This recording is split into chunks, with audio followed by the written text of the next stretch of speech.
इस वीडियो में हम सीखने वाले हैं एमएस एक्सेल संबंधी कुछ बेसिक जानकारियाँ। यदि आपसे कोई ये कहे कि आपको एमएस एक्सेल में संडे से लेकर के सैटरडे तक लिखना है, तो आपको या तो एक एक टाइप करना है संडे, और इसी तरह से आप मंडे टाइप करेंगे, फिर ट्यूसडे, इस तरह से आप टाइप करेंगे तो काफ़ी टाइम लगेगा। आपको यहाँ से संडे को सेलेक्ट करना है। सेलेक्ट करने के बाद में यहाँ कॉर्नर से माउस का लेफ्ट बटन इस तरह से यहाँ से ड्रैग कर देना है, तो संडे से लेकर के सैटरडे तक आप आसानी से लिख सकते हैं बिना टाइप किए हुए। यहाँ पे आप संडे से लेकर के सैटरडे तक एक ही क्लिक में आप लिख सकते हैं। सिर्फ आपको संडे टाइप करना है, बाकी सभी ऑटोमेटिक यहाँ पे लिख करके आ जाएगा। इसी प्रकार यदि आपसे कोई कहे कि आपको जनवरी से दिसंबर तक लिखना है, तो इसके लिए आपको सिर्फ जनवरी टाइप करना है, JANUARY, जनवरी। सिर्फ जनवरी आपको टाइप करना है और यहाँ से इसको ड्रैग कर देना है इस तरह से। तो देखिए यहाँ जनवरी से लेकर के दिसंबर तक ऑटोमेटिक लिख करके आ चुका है। तो ऐसे ही आप संडे मंडे को लिख सकते हैं, जनवरी फरवरी से लेकर के दिसंबर तक भी आसानी से लिख सकते हैं। अब यदि आपसे कोई कहे कि आपको नंबर टाइप करने हैं, तो नंबर टाइप करने के लिए आप ऐसे 1 2 3 4 इस तरह से अगर टाइप करेंगे तो काफ़ी आपको टाइम लगेगा। आपको नंबर टाइप करने के लिए बहुत ही आसान ट्रिक बता रहा हूँ। आपको सिर्फ 1 और 2 यहाँ पे टाइप करना है। टाइप करने के बाद में दोनों को यहाँ से सेलेक्ट करना है। सेलेक्ट करने के बाद में आप इसको इस तरह से ड्रैग कर दीजिए। यहाँ 10 तक हो गए, यहाँ पे आप 11 और 12 नंबर लिखिए। सिर्फ आपको 2 नंबर और लिखने, इनको आप यहाँ से पकड़ के इनको खींच दीजिए इस तरह से। पहले सेलेक्ट कर लीजिए, सेलेक्ट करने के बाद में आप इस तरह से इसको खींच सकते हैं, और यहाँ से इन दोनों को सेलेक्ट कीजिए। सेलेक्ट करने के बाद में आप आगे बढ़ जाइए। ऐसे आप यहाँ पे 1 से लेकर के और 100 तक नंबर लिख सकते हैं आसानी से। यदि आपसे कोई ये कहे कि आपको 2 की टेबल लिखनी है, तो 2 की टेबल के लिए आप यहाँ पे 2 टाइप कीजिए, एंटर, फिर 4 टाइप कीजिए। सिर्फ आपको 2 नंबर टाइप करने हैं। 2 नंबर टाइप करने के बाद में इनको सेलेक्ट करना है और यहाँ से इसको ड्रैग कर दीजिए। 2 की टेबल बन करके तैयार हो गई। अब यदि आपसे कोई कहे कि आपको 3 की टेबल लिखनी है, तो 3 की टेबल के लिए आपको 3 टाइप करना है और यहाँ पे 6 टाइप करना है। सिर्फ 2 नंबर आपको यहाँ पे टाइप करने हैं, 3 और 6। इसके बाद में इनको सेलेक्ट करना है और माउस का लेफ्ट बटन यहाँ से ड्रैग कर देना है इस तरह से। ऐसे इसको पकड़ के खींच दीजिए कॉर्नर से, और ये आपका 3 का जो टेबल है ये बन करके तैयार हो गया। अब यदि आपसे कोई कहे कि आपने 2 और 3 की टेबल तो बना दी, अब आपको 10 तक की टेबल बहुत ही कम समय में बनानी है, तो इसके लिए क्या करना है, आपको इन दोनों को यहाँ से सेलेक्ट करना है। सेलेक्ट करने के बाद में यहाँ कॉर्नर से माउस का जो लेफ्ट बटन है इसको यहाँ से ड्रैग कर देना है। इस तरह से इसको खींच दीजिए और आपकी जो 10 की टेबल बन करके तैयार होगी। 2 3 4 5 6 7 8 9 और 10। आप आगे भी जितनी टेबल चाहें उतनी टेबल आसानी से बना सकते हैं। तो ये बहुत ही शानदार टेक है टेबल बनाने की। आप टेबल भी बना सकते हैं, इसी प्रकार से आप नंबर भी लिख सकते हैं।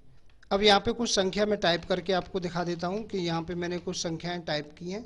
अब इनको मुझे एक साथ प्लस करना है, तो प्लस करने के लिए बहुत ही आसान ट्रिक है। आपको इन सभी को सेलेक्ट करना है। सेलेक्ट करने के बाद में ऑटो सम वाले ऑप्शन पे जाना है और यहाँ पे इसको क्लिक करना है।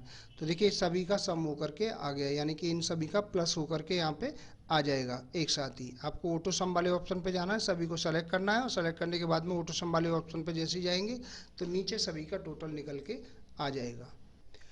यहाँ मैंने टाइप किया पहले 50 और यहाँ पे टाइप किया 10। अब मुझे इन दोनों का सम करना है, तो सम करने के लिए पहले बराबर का निशान लगाइए, या 50 पे क्लिक कीजिए। इसके बाद में आप प्लस का चिन्ह लगाइए। इसके बाद में आप 10 पे क्लिक कीजिए और एंटर बटन को प्रेस कर दीजिए। तो यहाँ दोनों का यहाँ पे योग आ गया, यानी कि इन दोनों का यहाँ पे मैंने सम कर दिया है। अब यदि आप इनका माइनस करना चाहते हैं, तो माइनस करने के लिए आपको बराबर का निशान लगाना है। फिर इसके बाद में आपको 50 को सेलेक्ट करना है। सेलेक्ट करने के बाद में आपको माइनस वाला जो निशान है इस पर आपको क्लिक करना है। इसके बाद में आपको 10 को सेलेक्ट करना है। सेलेक्ट करने के बाद में एंटर बटन को प्रेस करना है, तो यहाँ दोनों का माइनस होकर के आ जाएगा। अगर आप यहाँ पे इसका मल्टीप्लाई करना चाहते हैं, तो बराबर का निशान लगाइए। फिर से आप 50 को सेलेक्ट कीजिए, मल्टीप्लाई का यहाँ पे जो निशान है गुणा का इसको आप लगाइए, और इसके बाद में यहाँ पे 10 सेलेक्ट कीजिए और एंटर बटन प्रेस कर दीजिए।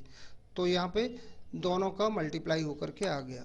अगर आपको इन दोनों संख्याओं को डिवाइड करना है, फिर से बराबर का निशान लगाइए, 50 को यहाँ से सेलेक्ट कीजिए, डिवाइड वाला सिंबल लगाइए और यहाँ पे 10 पे क्लिक कीजिए और एंटर बटन प्रेस कर दीजिए। तो यहाँ पे ये दोनों का डिवाइड होकर के आ गया है। तो आप इन फॉर्मूलों की सहायता से किसी भी संख्या को प्लस माइनस मल्टीप्लाई या डिवाइड भी आसानी से कर सकते हैं। यदि आप इस टेबल में दिए गए किसी भी कॉलम या रो को छोटा या बड़ा करना चाहते हैं, या सभी कॉलम को एक साथ छोटा या बड़ा करना चाहते हैं तो कैसे करेंगे, इसके बाद में मैं आपको बताऊंगा इनको डिलीट करना और इनको इंसर्ट करना। सबसे पहले इन कॉलम को मैं आपको छोटा या बड़ा करके बताता हूँ। यदि आपको एक कॉलम को छोटा या बड़ा करना है तो यहाँ से कभी नहीं होगा। जैसे आपको यहाँ पे ये लाइनिंग जो दिख रही है, यहाँ से आप कितना भी कोशिश कीजिए यहाँ से छोटी बड़ी नहीं होगी। इसके लिए आपको यहाँ ऊपर आना है। ऊपर आने के बाद में आपको माउस को इस तरह से प्रेस करना है, लेफ्ट बटन, और यहाँ से आप किसी भी कॉलम को बड़ा या छोटा आसानी से कर सकते हैं ऐसे। अगर आपको एक साथ छोटा या बड़ा करना है तो सभी को पहले एक साथ सेलेक्ट करना होगा। सेलेक्ट करने के बाद में किसी एक कॉलम पे आपको इस तरह से छोटा करना है तो यहाँ से आप छोटा कर सकते हैं। आपको बड़ा करना है तो किसी भी कॉलम पे जाइए और यहाँ से इसको पकड़ के इस तरह से खींच दीजिए, तो सभी एक बराबर के आपके कॉलम हो जाएंगे। अब इसी प्रकार से यदि आप किसी भी कॉलम या रो को डिलीट करना चाहते हैं, इंसर्ट करना चाहते हैं, तो उसके लिए क्या करना है, आपको वहीं ऊपर जाना है, ये बॉर्डर पे जहाँ पे ABCD लिखा हुआ है, किसी पे भी आपको क्लिक करना है जिसको भी आपको यहाँ से डिलीट करना है। जैसे मैथ वाले आपको कॉलम को यहाँ से डिलीट करना है तो माउस का राइट बटन प्रेस कीजिए और डिलीट वाले ऑप्शन पे जाइए, यहाँ से माउस का लेफ्ट बटन प्रेस कर दीजिए, तो ये डिलीट यहाँ से कॉलम हो जाएगा। इसको फिर से लाना है तो इसके लिए Ctrl Z कीजिए, फिर से वही जो कॉलम है आपको दिखाई देने लग जाएगा।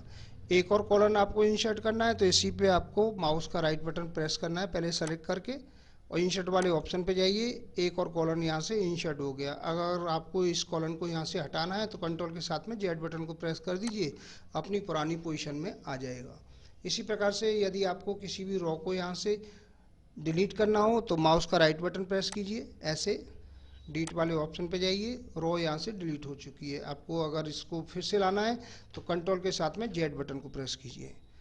अब यहाँ पे कोई और नई रो आपको इंसर्ट करनी है तो माउस का राइट बटन प्रेस कीजिए, सेलेक्ट करके इंसर्ट वाले ऑप्शन पे जाइए, आपकी रो यहाँ पे इंसर्ट हो चुकी है। अब इसको आप फिर से उसी पोजीशन में लाना चाहते हैं, यानी इसको हटाना चाहते हैं तो कंट्रोल के साथ में Z बटन को प्रेस कर दीजिए। ऐसे ही आप किस एक से अधिक जो रो हैं या कॉलम हैं उनको भी आप इंसर्ट या डिलीट करना चाहते हैं तो सबसे पहले उनको सेलेक्ट करना होगा। अगर डिलीट करना चाहते हैं तो माउस का राइट बटन प्रेस कीजिए, डिलीट वाले ऑप्शन पे जाइए, यहाँ से डिलीट हो जाएंगे, कंट्रोल के साथ में पुरानी पोजीशन में आ जाएंगे। अगर इंसर्ट करना चाहते हैं तो इंसर्ट करने के लिए माउस का राइट बटन प्रेस कीजिए, इंसर्ट वाले ऑप्शन पे जाइए, यहाँ से नई रो इंसर्ट हो चुकी हैं, कंट्रोल के साथ में Z बटन को प्रेस कीजिए, पुरानी वाली पोजीशन में आ जाएंगे। इसी प्रकार से यदि आपको कॉलम को यहाँ से डिलीट या इंसर्ट करना है एक साथ कई कॉलम को तो सभी को आप यहाँ से सेलेक्ट कर सकते हैं। जितने भी कॉलम आपको डिलीट करने हैं यहाँ से आप सेलेक्ट कीजिए, माउस का राइट बटन प्रेस कीजिए, डिलीट वाले ऑप्शन पे जाइए, यहाँ से जितने कॉलम आपने सेलेक्ट किए थे सभी डिलीट हो चुके हैं। Ctrl Z के साथ में आप इनको उसी स्थिति में ला सकते हैं।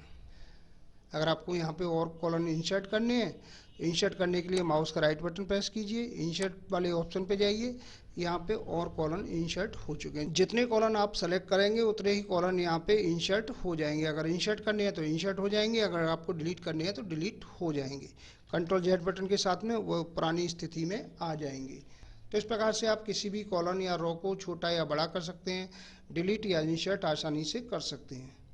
आज के इस वीडियो में मैंने आपको एक्सेल संबंधी कुछ महत्वपूर्ण चीज़ों के बारे में बताया है। उम्मीद करता हूँ आपने अच्छे से इसको समझ लिया होगा। आज के वीडियो में बस इतना ही। जय हिंद, वंदे मातरम।